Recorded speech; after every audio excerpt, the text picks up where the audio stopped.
శివమహాపురాణంలో కోటి రుద్ర సంహితను 17 చాప్టర్లో 52 శ్లోకా నుంచి. చంద్రసేనుడి మీద యుద్ధానికి వద్దామనుకున్న రాజులు వాళ్ళ గూఢాచార్యుల ద్వారా వాళ్ళకి సమాచారం తెలిసింది. అంటే ఇక్కడ ఈ రాజు చేస్తున్న పూజను చూసినంత మాత్రం చేతే భక్తి పార్వశంలో వెళ్ళిపోయిన ఆ బాలుడు ఆ పూజించుకున్న కారణంగా మళ్ళీ తల్లి వచ్చి ఏదో ఆకతాయితనంగా చేస్తున్నాడు అనుకుని అతన్ని బలవంతంగా లాక్కెళ్ళటం, అక్కడంతా కూడా లింగాన్ని అటు ఇటు చేసేదంతా ధ్వంసం చేసేసరికి ఇంత బాధకి లోబడిపోయి మళ్ళీ ఆ పరమేశ్వరునే ఆశ్రయించి అంతలాగా బాధకి లోబడిపోయి తప్పించిపోతున్న ఆ బాలకుడి కోసం తానే ఆ భూమిని చీల్చుకుంటూ మహాకాళేశ్వరుడు రావటం, అక్కడ మళ్ళీ చాలా అమోఘమైన సుందరమైన ఒక మందిరం ఏర్పడటం.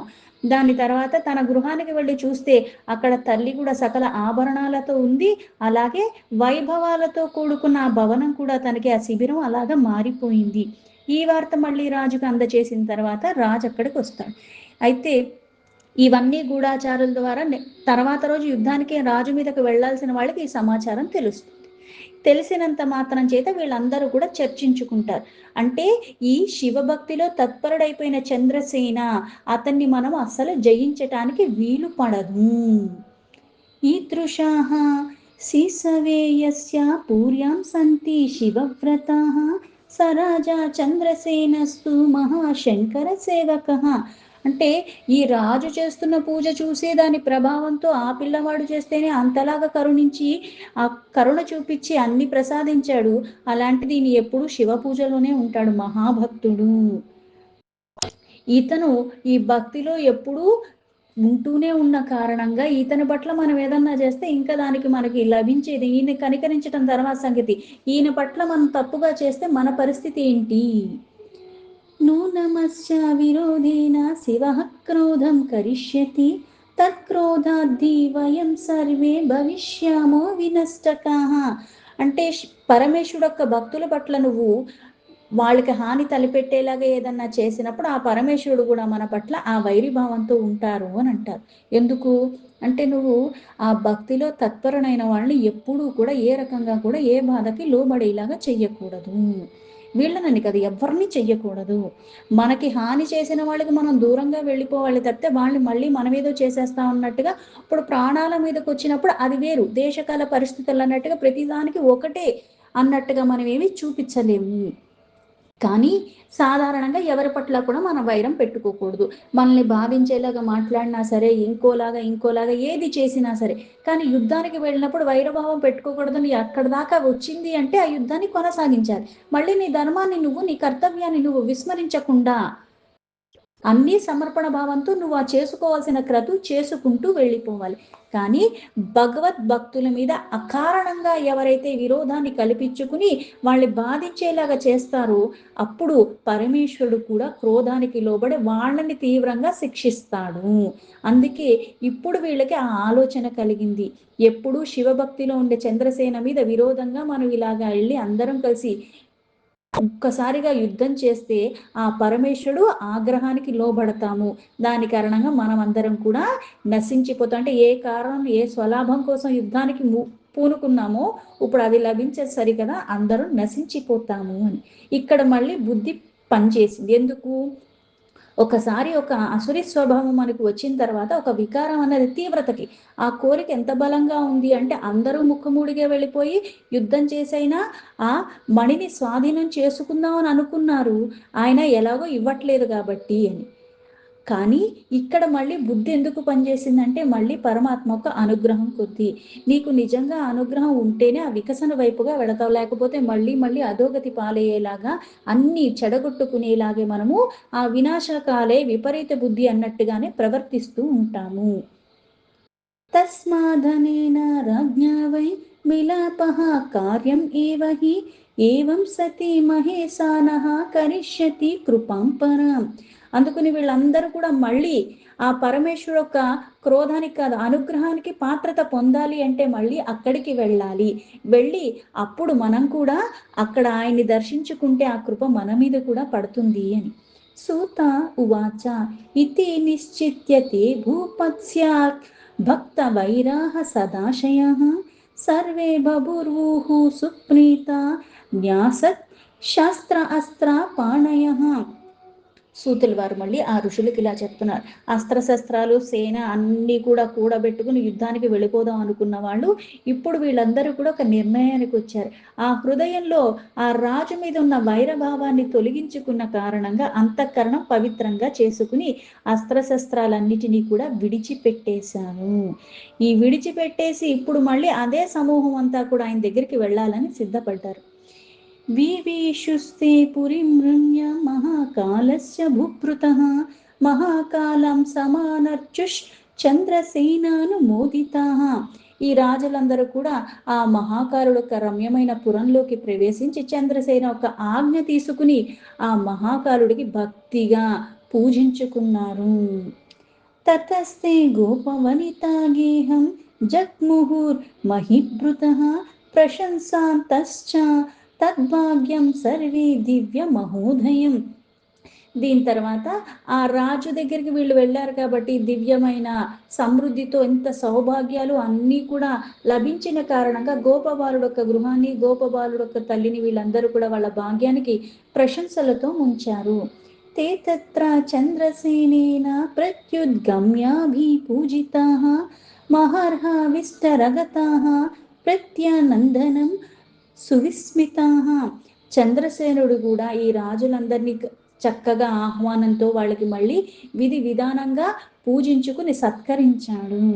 అంటే ఇంత వైరభావంతో ఉన్నప్పటికీ కూడా అది తొలగించుకుని వీళ్ళు ఏదైతే అక్కడ మళ్ళీ ఆ పరమేశ్వరుడు యొక్క కృపకి పాత్రత పొందాలని వచ్చారంటే ఇక్కడ మళ్ళీ అనుగ్రహించింది ఎవరు? పరమాత్మ.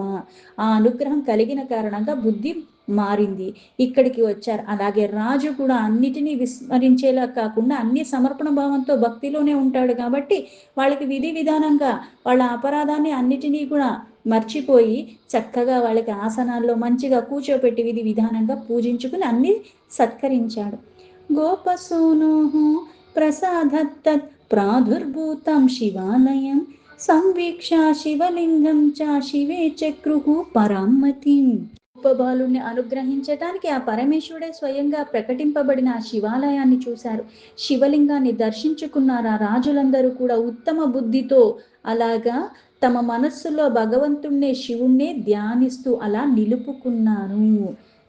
ఇప్పుడు వీళ్ళకు కూడా ఆ శ్రద్ధ అన్నది పరమాత్మ మీద కుదురుకున్నది.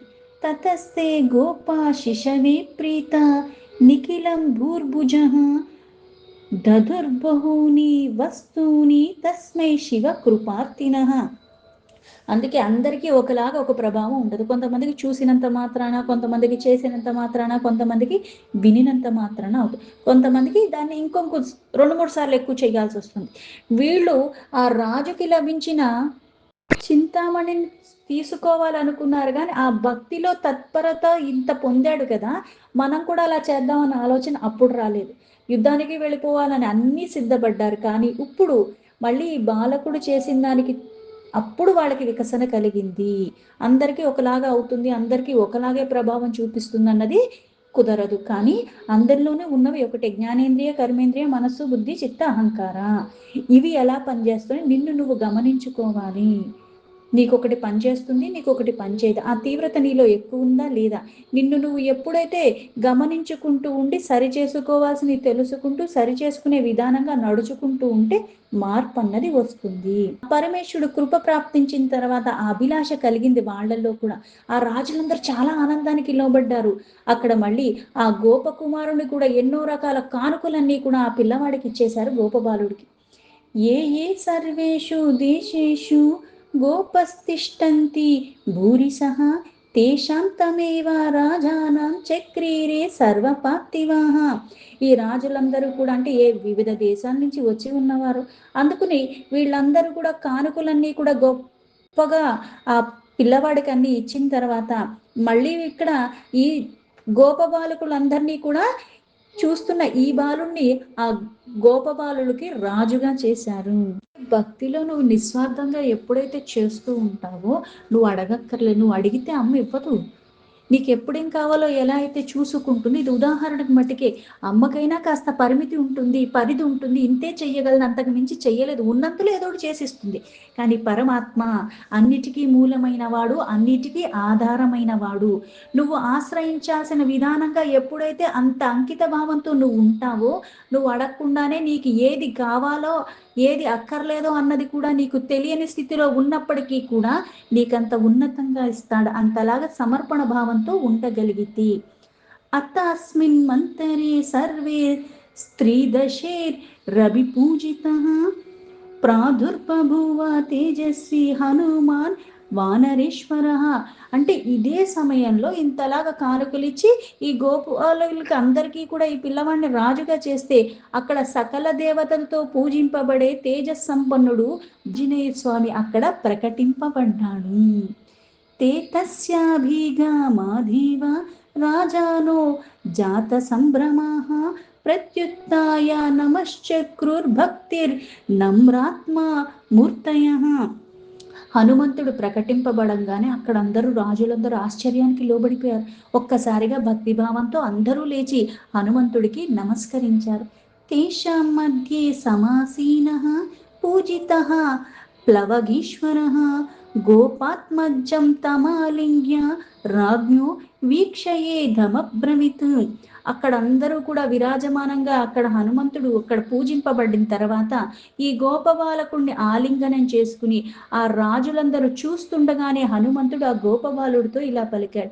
ఇక్కడ మళ్ళీ ఏంటి ఇంకా పరోక్షంగా మళ్ళీ చెప్పేది అంటే, ఇంతకు ముందు పరమేశ్వరుడే ఈ హనుమత్ రూపంలో ఉన్నాడు అని చెప్పారు. ఇక్కడ మళ్ళీ తానే లింగ రూపంలో ప్రకటింపబడి మళ్ళీ ఇక్కడ తానే అక్కడికి వచ్చి మళ్ళీ అంటే నిజంగా ఆ భక్తిలో నువ్వు తత్పరుడై ఉంటే ఆ సాన్నిధ్యాన్ని నువ్వు విడవకుండా, ఆ సంపర్కాన్ని నువ్వు విడవకుండా, ఆ జ్ఞానమయంగా నువ్వు ఉండేలాగా పరమాత్మ అనుగ్రహిస్తాడు. హనుమంతుడు మళ్ళీ ఆ బాలుడితో ఇలా అంటున్నాడు. మళ్ళీ ఆ రాజులందరికీ కూడా తెలిసేలాగా హనుమాన్ ఉవాచ సర్వే శృణ్వంతు భద్రం వో రాజానో ఏ చ దేహినః ఋతే శివాన్యాన్యత్తమో గతిర్స్తి శరీరిన. హనుమంతుడు మళ్ళీ ఇక్కడ పలుకుతున్నాడు ఏమని, ఓ రాజుల్లారా ఇప్పుడు మీరందరూ కూడా ఇక్కడ వినండి. అంటే ఇక్కడ దేహదారిగా ఉన్నది ఎవరు అంటే పరమేశ్వరుడు ఉన్నది ఒక్కటే. ఆ పరమేశ్వరుడే ఆత్మరూపంలో సర్వవ్యాపిగా ఉన్నాడు. సర్వుల లోపల కూడా అంతే అంతర్బాహ్యం ఉన్నది ఒక్కటి. కానీ ఇక్కడ దేహదారిగా ఉన్నది వేరు అన్నట్టుగా మనం అనిపిస్తుంది. కానీ ఇక్కడ ఏది రెండవదన్నది లేదు. ఈ శరీరాలు ధరించిన అందరిలో కూడా ఆ ప్రాణమే ఉన్నది. అందుకే సర్వులకి కూడా శరణాగతుడి అవ్వాల్సింది ఎవరికి అంటే ఆ పరమేశ్వరుడికి. అందుకే ఆ ఈశ్వరుడు తప్పితే ఇంకొకళ్ళు ఎవ్వరూ లేరు. ఈ సర్వేశ్వరుడే ప్రాణ రూపంలో సర్వజీవుల యొక్క శరీరాల్లో ఉన్నాడు. అందుకే ఆయన తప్పితే ఇంకా ఏదీ లేదు. సకల శరీరాల్లో ఉన్నది ధరించి ఉండటానికి మూలమైన ఆ ప్రాణము ఆ పరమేశ్వరుడు. ఏవం గోపసుతోదిష్ట్య శివపూజాం విలోక్య చ అమంత్రేణాపి సంపూజ్య శివం శివమవాప్తవాన్ అని చెప్పి ఈ గోపపుత్రుడు భాగ్యం కొద్దీ ఆ పరమేశ్వరుడు పూజించుకున్న కారణంగా ఇంత సకల కళ్యాణదాయకంగా ఆ పరమేశ్వరుడు ఇక్కడ అనుగ్రహించాడు. మంత్రం లేదు, తంత్రం లేదు, యంత్రం లేదు, కానీ భక్తి ఉంది. తన్ని తానే అంటే ఏమి చెయ్యాలో అంటే నీకు నిజంగా ఇది వస్తే కానీ జైలో, అది వస్తే కానీ జైలో, దీన్ని ఇన్నిసార్లు చేయాలి, దాన్ని అన్నిసార్లు చేయి, ఇన్ని నియమాలు లేవు పరమాత్మకి. పరమాత్మ అన్నది నువ్వు ఒక్కసారిగా ఆ అర్థం తెలీదు, అది ఏంటో తెలీదు, ఇన్ని చదవలేదు, అన్ని రావు, అక్కర్లేదు, అవన్నీ కూడా ఉన్నది పరమాత్మే.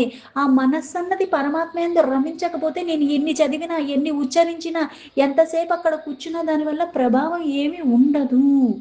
అందుకే పూజ చేయటం అన్నది ఏంటి అంటే నిన్ను నువ్వుగా అక్కడ పెట్టుకోవాలి, అక్కడ ఉండటం నేర్చుకో. మనసా వాచా కర్మణ. ఈ గోపపుత్రుడు భాగ్యం ఎందుకు అంతలాగా, అంత సౌభాగ్యాలు ఇవన్నీ ఎందుకు వచ్చి ఒక్కసారి పూజించగానే అంటే ఆ ఒక్కసారి కూడా అంతలా చేశాడు కాబట్టి శ్రేష్టంగా.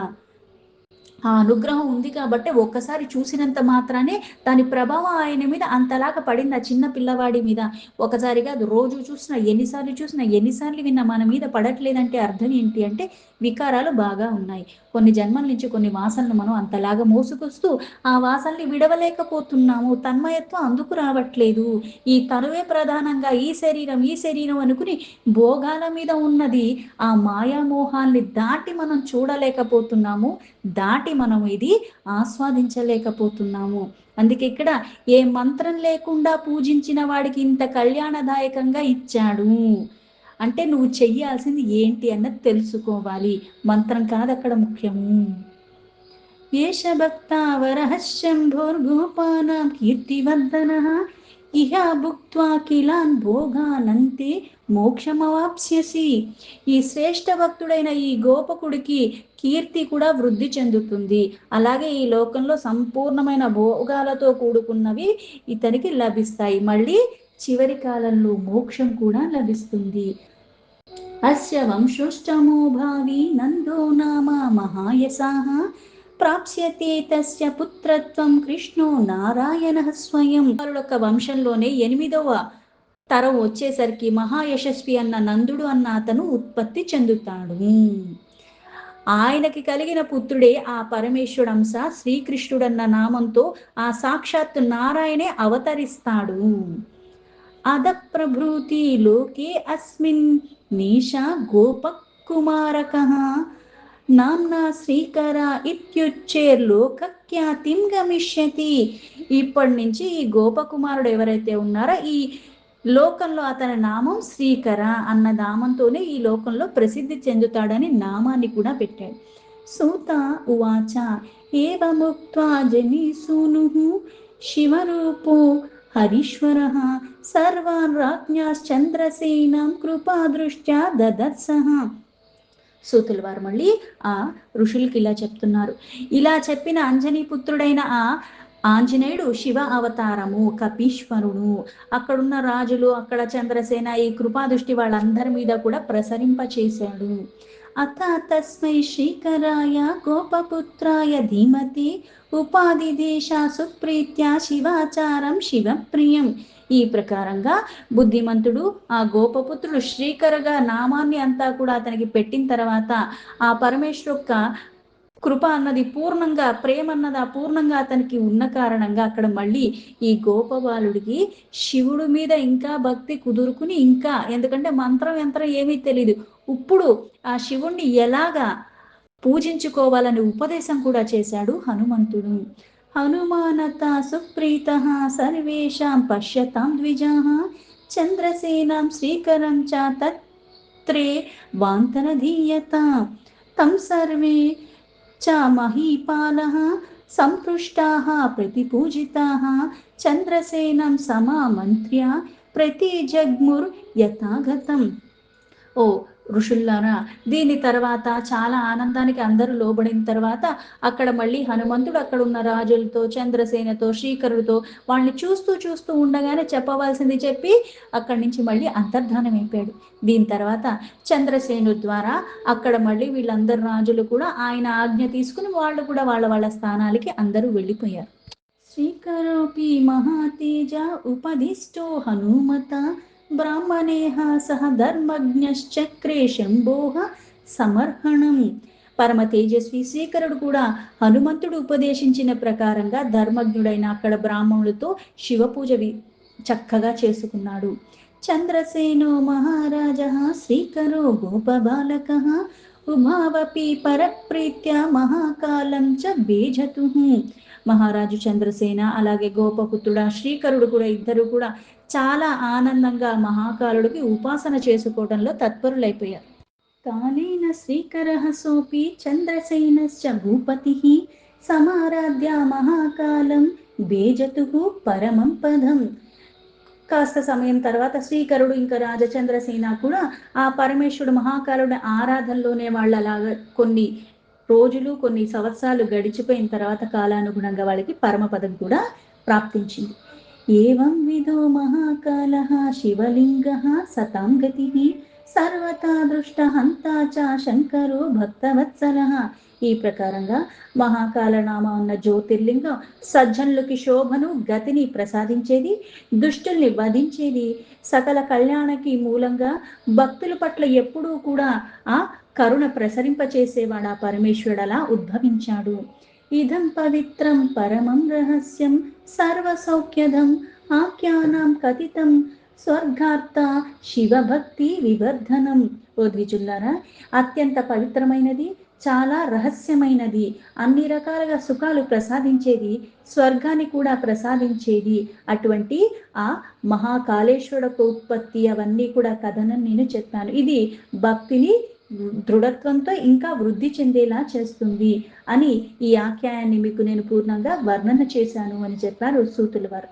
దీంతో శివ మహాపురాణంలో కోటి రుద్ర సంహితను 17 చాప్టర్ సంపూర్ణం.